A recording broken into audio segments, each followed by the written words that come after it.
garis terhadap garis. Ya, ini garisnya ada di dimensi 3 ya, jadi bisa diputar-putar seperti ini. Bisa dibayangkan ya, untuk dimensi 3 itu dimensi ruang. Kemudian ada beberapa kalau garis terhadap garis. Yang pertama adalah garis yang sejajar. Contoh garis sejajar itu yang oranye dan yang hijau. Itu garisnya, oh maaf, iya betul ya, F dan G. Garis F dan G. Garis hijau dan garis oranye. Bisa dikatakan sejajar jika kalau diperpanjang pun ya, garis kan bisa diperpanjang, tadi saya bilang kalau diperpanjang sepanjang-panjangnya itu tidak akan pernah bersilangan atau memotong, tidak pernah bertemu. Ya, kalau garis sejajar itu seperti itu. Itu contohnya garis yang oranye dan hijau. Kemudian garis berimpit. Garis berimpit itu nemplek begitu. Jadi misalkan garis G ini punya garis AB dan ada juga garis BA, maka dua-duanya itu saling menempel di sini. Itu yang dinamakan berimpit. Kemudian garis berpotongan. Garis berpotongan itu contohnya garis yang ini, garis H dan garis F. Dia ada titik potong. Titik potong itu berarti ada satu titik, di mana titik itu ada di garis yang hijau ini, dan sekaligus juga dilewati garis yang hitam. Ya, itu yang namanya berpotongan. Jadi ada titik persekutuan, titik di mana titik itu dilewati kedua-dua garis, ya, dari sini, yang H dari sini. Dipotong, berpotongan di titik C. Jadi kalau garis berpotongan itu harus ada titik potong. Kemudian kedudukan yang terakhir, bersilangan. Bersilangan itu hampir sama, sebenarnya gabungan dari sejajar, jadi tidak mungkin bertemu, ya, garisnya tidak mungkin bertemu, tetapi tidak juga berpotongan. Ya, seperti ini, garis yang oranye dan biru, ya, garis G dan garis I, yang oranye dan yang biru, itu garis yang bersilangan. Ya, seperti itu contohnya. Jadi tidak sejajar, tetapi juga tidak memotong. Ini ilustrasinya seperti itu. Itu garis yang bersilangan. Baik, itu untuk hubungan garis, kedudukan garis terhadap garis. Kemudian, oh ya, kalau kita buat contoh lagi, misalkan garis pada kubus, ya, kita buat kubus dulu. Misalkan saya punya kubus di sini. Ya, ini ada kubus HIJ, GHIJ, KLMN. Nah, kubus ini juga ada garisnya. Sedang misalkan garis GH dan garis HI itu dinamakan berpotongan. Ya, karena ada satu titik temunya di H. Sedangkan garis yang sejajar itu garis LM dan garis HI. Garis HL dan garis IM. Itu semuanya sejajar, ya. LM sejajar dengan HI, HL sejajar dengan IM. Itu untuk garis sejajar. Kemudian garis bersilangan itu contohnya ini, JI dan LM. Dia tidak pernah bertemu tetapi tidak sejajar. Jadi LM diperpanjang nanti ke sana, sedangkan JI diperpanjang ke sini. Tidak pernah bertemu tetapi juga tidak sejajar. Seperti contohnya tadi garis hijau dan oranye. Seperti itu untuk contoh pada kubus. Kita lanjutkan ke kedudukan garis terhadap bidang. Ya, ini tolong dicermati betul karena ini baru konsep-konsep saja, kita belum masuk ke perhitungan. Ya, ini. Misalkan bidang hijau, ya, itu yang pertama itu garisnya terletak pada bidang. Terletak pada bidang berarti garisnya seolah-olah menempel pada bidang. Seperti halnya seperti benang yang menempel pada sebuah kertas. Ya, misalkan garis ini benang dan ini kertas, maka kertas Nah, benang itu menempel pada kertas. Jadi kedudukannya seperti ini, seperti garis hitam terhadap bidang hijau.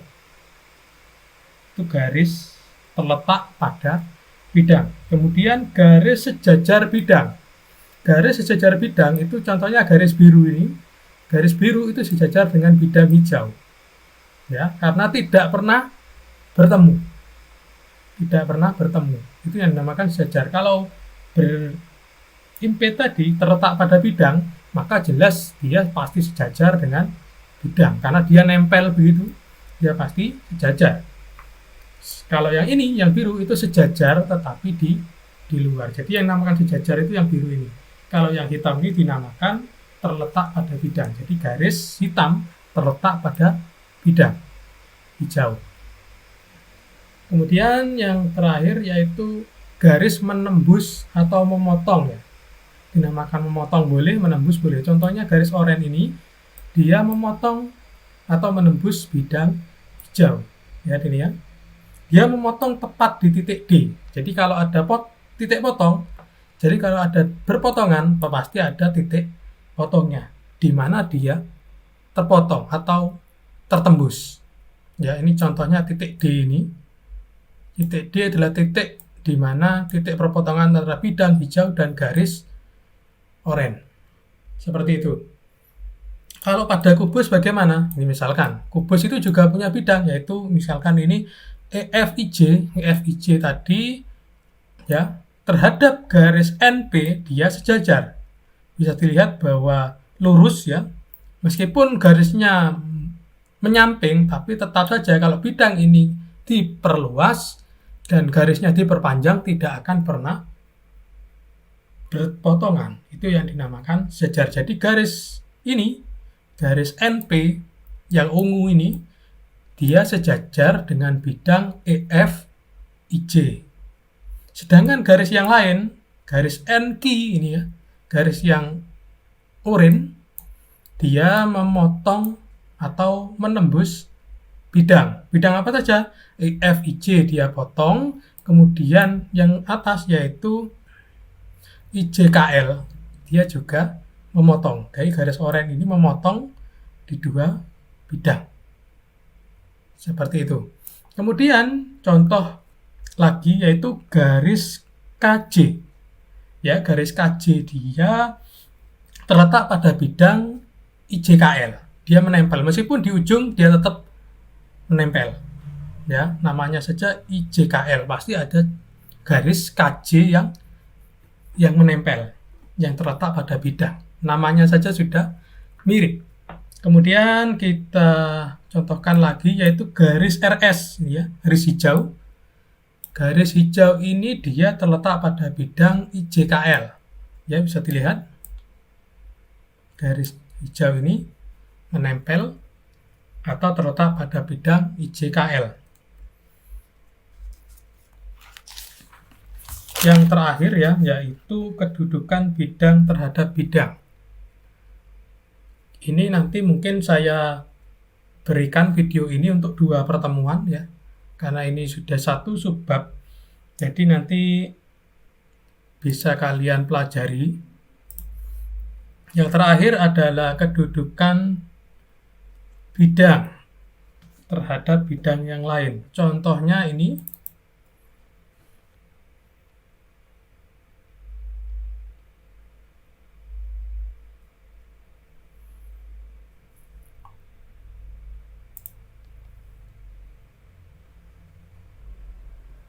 ya, saya punya 2 bidang yang hijau dan biru. Kedua bidang ini dinamakan bidang yang sejajar. Seperti ini contohnya. Jadi jika diperluas ya, kedua-dua bidang ini tidak akan pernah memotong satu sama lain. Ini yang dinamakan bidang yang sejajar. Kalau pada kubus juga ada.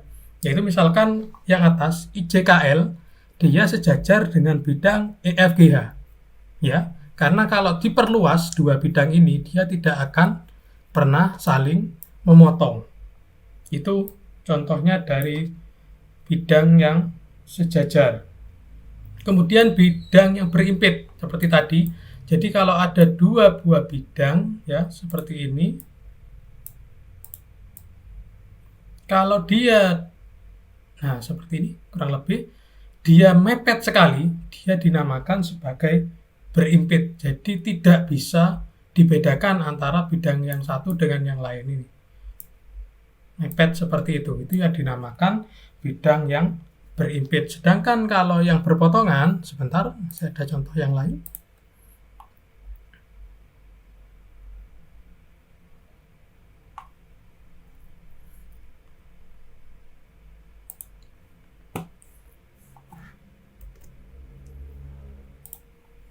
Kalau bidang, saya gambarkan saja ya, biar lebih mudah.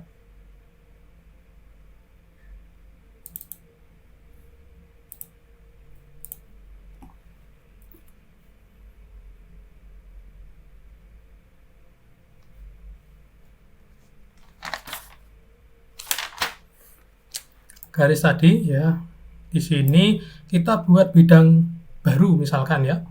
Kita buat bidang baru dengan cara misalkan saya punya titik di sini. Ya, kemudian kita membuat bidang dengan syaratnya harus ada 3 titik. Misalkan saya punya ini, dan ini. Nah, terbentuklah sebuah bidang. Ya, misalkan saya beri warna merah.